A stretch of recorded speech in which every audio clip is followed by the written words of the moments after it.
Hi everyone, today we're going to continue with our probability distributions in section 5.1. We're going to look more specifically at what we call discrete probability distributions, and we're going to be using some familiar symbols from a few chapters back. Ultimately, we're going to find something called an expected value. We're just going to define it a little bit differently. So as I said, we're going to talk about discrete. Discrete, if you remember from the previous video, is data that is, basically not continuous. So discrete are typically whole numbers. They aren't always whole numbers. Someone actually had a question about, I think on your quizzes, one of them had like shoe size and it said like, 3, or I guess you have like 8.5. You could have size 9. You could have size 9.5, size 10. Shoe sizes would actually be discrete because you can't have like a shoe size of like 9.6. You could have a 9.5, and then you could have a 10, and then you could have a 10.5 and 11. So they're not always whole numbers. They're normally whole numbers, but it still would not be continuous shoe sizes like if you were to graph them. So you would have right here, maybe 7, 7.5, 8. So they would still like sort of be like this, right? Where that wouldn't be continuous. You can't get a 7.2 shoe size, right? Or you get 7.3, you can get a 7.5. So it's still discrete. So we want to clear that up really quick as well. So this is discrete data, meaning not continuous.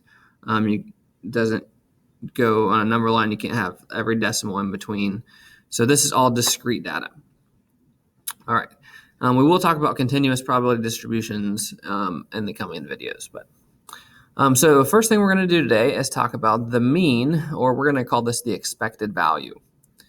Okay, so if we're given some sort of data, for instance, this one represents the probability of a randomly chosen car, how many of their tires are low on air. So for instance, in this probability table, the probability of having 0 tires low on air is 0.17. The probability of 1 tire being low on air is 0.11. Probability of 2 tires being low on air is 0.37, 3.23. So that's called a discrete probability distribution, right? So if we were to find the expected value, we would be asking on average, essentially, how many cars would you expect, or how many tires would you expect just a random car to have? How many tires would you expect that to be low on air? So it's basically saying how many would you expect given just, if you were to pick a random car, how many would you expect to have low tire air? Or opposite. So when we're asking the expected value of anything given a probability distribution, it means if we were to randomly select one object, how many would we expect of that object, basically? Okay. The symbol that we're going to use is this little U with an extra little tail on it. Remember, this thing is called mu. It's called mu. That means the mean. We've also used X bar. X bar is a sample mean. We're going to be using mu for this. This technically means like the population mean. So the mean or the expected value looks like this. We got this symbol, which I also used. This means the sum of, that's a capital sigma. So mu equals sigma, and then we're going to have x p of x. And what this means is the sum of all x values are random variables. X represents random variables times the probability. The p of x represents the probability.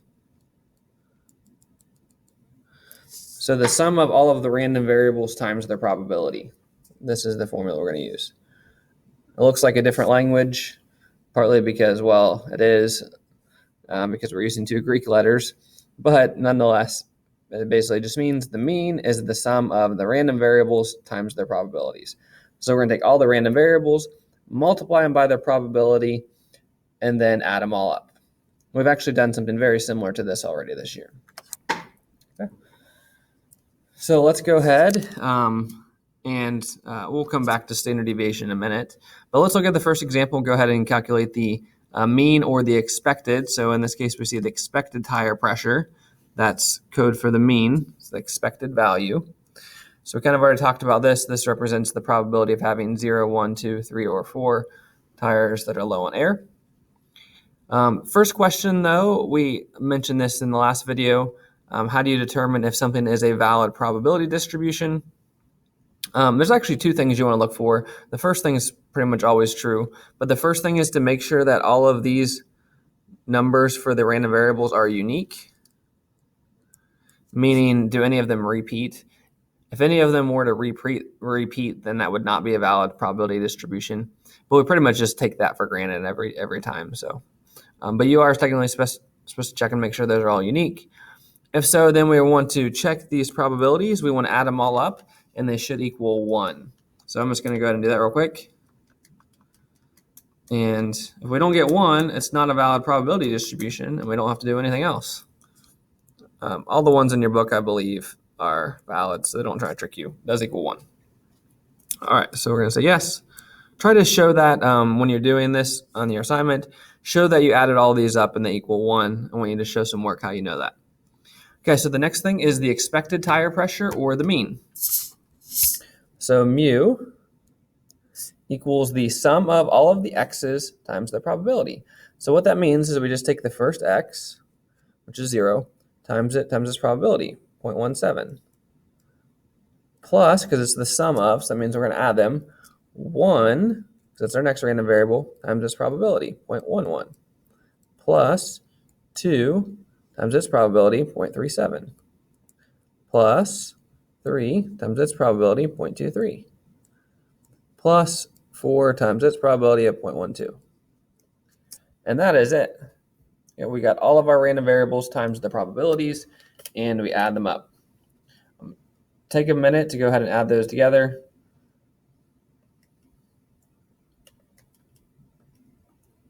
Just make sure you're typing it in correctly using the order of operations. I like to just type them in using parentheses around each set.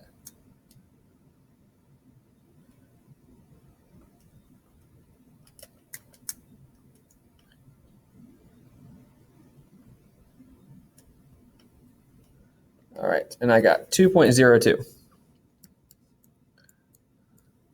So what does this mean? This means that we would expect approximately any randomly chosen car to have 2 tires low on air. So we would expect a randomly chosen car to have 2 tires, well, 2.02 tires. Probably actually would be better to say have about 2 tires low on air. I don't know where they got this data. I don't know if this is actually true, but in general, I think people are kind of lazy on checking the tire air, especially in the winter. No one really wants to go fill up their tires, but it is important. Keeps you on the road. All right, next one is the standard deviation. So we need a formula for that. This one's going to be a little bit more intense, I'll warn you. Remember, standard deviation measures the spread of the data. If you haven't used that for a while, remember that's what it's for. Sorry, my computer's wigging out a little bit here. All right. Spread of data. All right, the symbol that we use for this, if you can remember, everybody remember what that's called? It is sigma. Sigma is the Greek letter there. And this is our formula. It's going to be a big square root. Then we're going to have this sum of again. And then we're going to have x minus mu squared times p of x. So it's kind of an intense formula here. Let's go through what this means. So again, that symbol first there for standard deviation is sigma, just the symbol that we use. If it was variance, it would be sigma squared, but we're going to talk about standard deviation, sigma. We've got a square root, obviously know what that means. This is actually the capital sigma. So the first one is a lowercase, and this is the capital. sigma. That means the sum of. And then that little x, that just represents the random variables. So we got to do each one of the random variable. The mu is the mean or the expected value, which we just calculated. So you always have to do that first. And then obviously p of x is the probability. So it's similar, except we're going to do a little bit more work. We're going to find the sum of each value minus the mean squared times the probability, and then take the square root of that whole thing. So let's go ahead and lay that out for this one. So sigma equals, I'm going to just wait a minute on that square root. We'll put that on at the end. But we're supposed to do each value minus the mean squared times the probability. So let's just start with the first one. First x value is 0 minus mu, so that's 2.02 in parentheses squared, and then times the probability of that one. So 0, that the probability of 0.17, plus the next one, 1 minus 2.02 squared times the probability, 0.111, plus the next one, 3 minus 2.02 squared times 0.37, plus, make sure you are writing this out. Sorry, that should be a 2. Oops. Sometimes I'm talking and I mess up there. Next one is 3 minus 2.02 squared times 0.23. And lastly, plus 4 minus 2.02 times 0.12. And remember, all of this needs a square root on it. Boom. I'm going to type all of this in at once on my calculator. I'm just going to do a second square root. I would advise you try this too. Do a parenthesis and do 0 minus 2.02, close parenthesis, squared, and then just do another parenthesis, 0.17, and then do plus, close your parentheses first. So plus, parenthesis, 1 minus 2.02, close parenthesis, squared, and then just a parenthesis, 0.11, close parenthesis, plus, parenthesis, 2 minus 2.02, close parenthesis, squared, parenthesis, 0.37, close parenthesis, plus 3 minus 2.02, close parenthesis, squared, parenthesis, 0.23, close parenthesis, plus, parenthesis, 4 minus 2.02, close parenthesis, squared, parenthesis, 0.12, close parenthesis. Then I enter. And I got 1.22 sigma equals 1.22. And then we had our mu was 2.02. All right. So those are the two big ones. Obviously, standard deviation is a little bit more challenging to solve. Okay, and then our last question is a probability question. It's not difficult, don't worry if you feel psyched out about probability. What's the probability that 2 or more tires need air? Very simple on all of these. Probability of 2 or more, meaning what's the probability of 2 or 3 or 4? So we're simply just going to do 2, 3, and 4, add them up. Just going to be 0.37 plus 0.23 plus 0.12, because that would be the probability of 2 plus the probability of 3 plus the probability of 4. Add those up. Let's see, we get 0.72. So basically saying there's a 72% chance that a randomly chosen car has 2 or more tires that are low on air. All right, let's go ahead and try another one. Okay, this is the average household size in the U.S. based off of the census from 2010. So it's always interesting to look at the data before you actually even start. The one with the highest is actually 2. So I guess that would be maybe a couple or whatever. The lowest is 7 or more at 1.5%. That would be me growing up. I had 7 people in my family.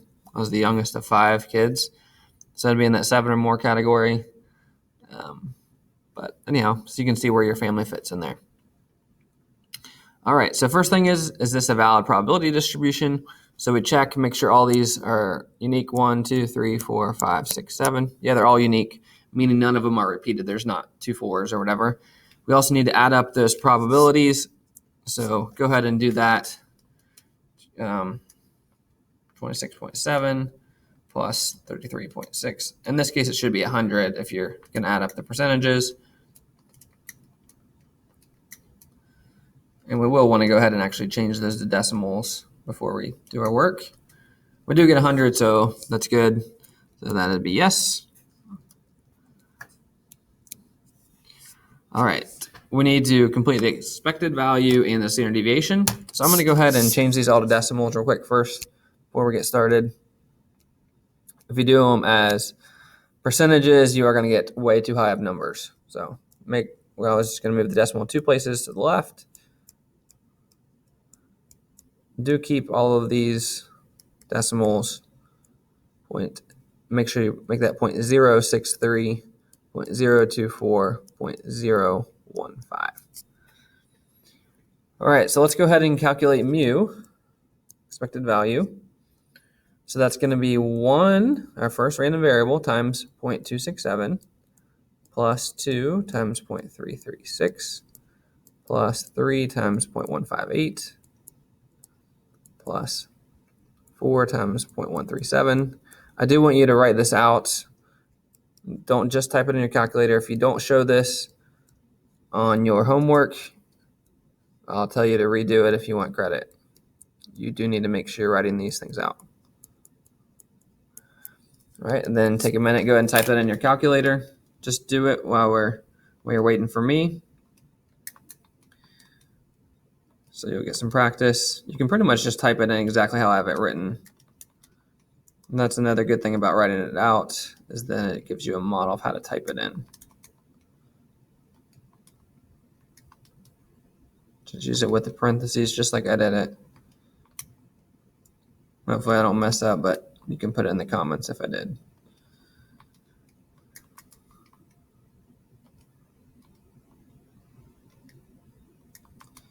All right, so I got 2.525. You can generally just check and make sure that makes sense too. If you get a number that's way off, remember what you're calculating. And then look at the table and see if it makes sense. So what is this saying? This is saying that the average U.S. household has 2.5 family members. It's also saying, so if we were to randomly select a household in the United States, we would expect that household to have 2.5 family members. Obviously, you couldn't have half a person living in a house, but it's just saying basically between 2 and 3 would be the average number that you would expect in a household. If you were just randomly knock on a door, you would expect them to have between 2 and 3 people living in the house. All right, next up is sigma, the standard deviation. So let's go ahead and write that out. So sigma is, remember, we're going to add up the sum of each random variable minus the mean times the probability, square it, take the square root. So we're going to do 1 minus 2 and I guess for this, it's okay if you just want to do 2.5, that's fine. Squared, just make sure you're writing it out so that I know what you got. If you want to go ahead and include everything, that's even better. So 1 minus 2.5 squared times 0.267. But again, make sure you are writing this out. 2 minus 2.5 squared times 0.336 plus 3 minus 2.5 squared times 0.158 plus 4 minus 2.5 squared times 0.137 plus 5 minus 2.5. Don't get lazy. Keep writing it out. 0.063 plus 6 minus 2.5 squared times 0.024 plus, now it actually says 7 or more.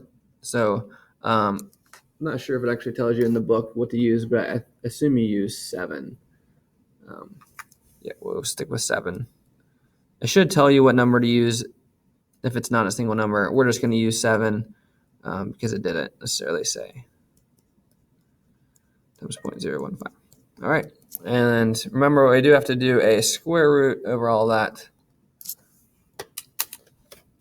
So type it in your calculator. Just start with the square root, and then just type it in. Parenthesis 1 minus 2.5 squared, parenthesis 0.267. Close it. All right. And go ahead and do this while you're waiting for me. It's good practice. Everyone needs practice typing numbers into a calculator. Although most of you are probably checking TikTok or Snapchat or whatever right now. Or you can sit in silence.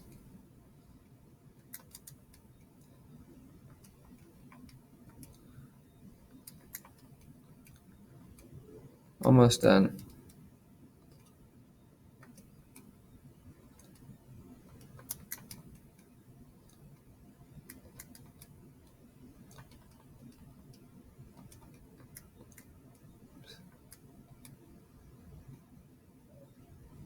Whoops, I put this in the wrong spot. Yeah.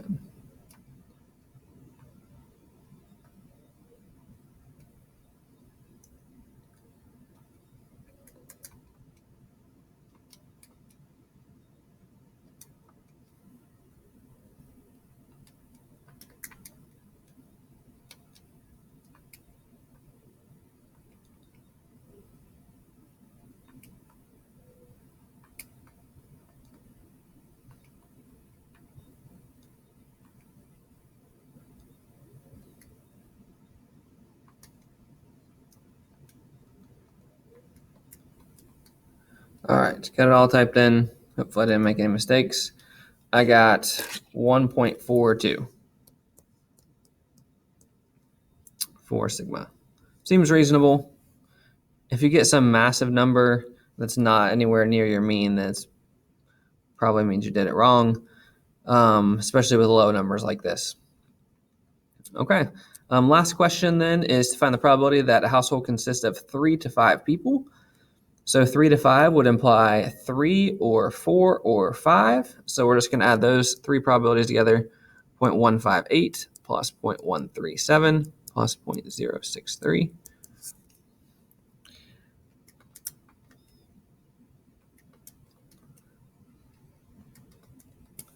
And we get 0.325 or 32.5%. So about a third of households consist of 3 to 5 people. Okay, last one. I mostly just wanted to show you how to set this one up because the ones in your book look like this. This is actually number 6 from your book. In the book, they have you do a couple other things, like draw a histogram, which I'm not going to require you to do. But they also have age ranges in these, and they give you midpoints. So those midpoints are going to be what you're going to use for your random variable. When you have these intervals, it gives you these midpoints. That's what you're going to do. So we're not going to do this whole thing, but I'll at least help you get this one set up. So again, use the midpoints. Is this a valid probability distribution? You do need to make sure all of these are unique. There's no repeats there. There isn't. Make sure these percentages add up to give you 100%, or when you change them to decimals, 0.07, 0.44, 0.24, 0.14, 0.11. Add those up and make sure that you do get 1.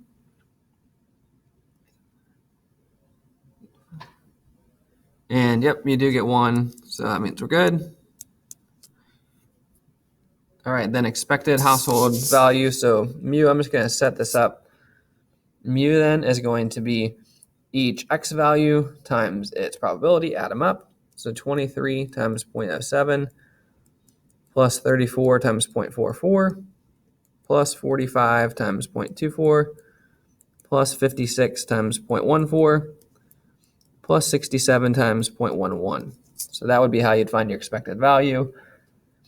And again, when you're looking for your answer in this one, if you look at this, you can see, so this particular problem says that basically what age people use promotions a lot, what are super shoppers, couponers, and you can see the two biggest values are there in the like basically 34 and 45.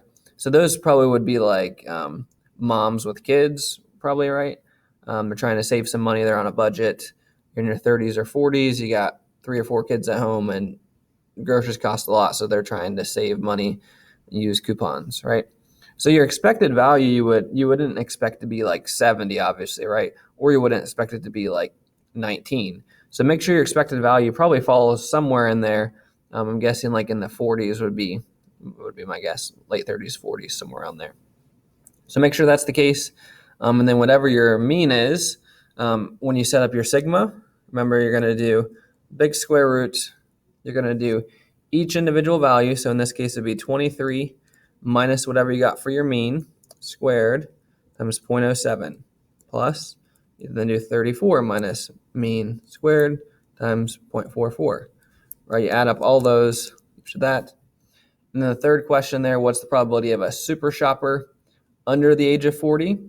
So for that one, we would then just add up all of the groups that are under age 40, which would just be these first two, 18 to 28 and 29 to 39. So that's just going to be 0.07 plus 0.44. So that is 0.51 or 51%.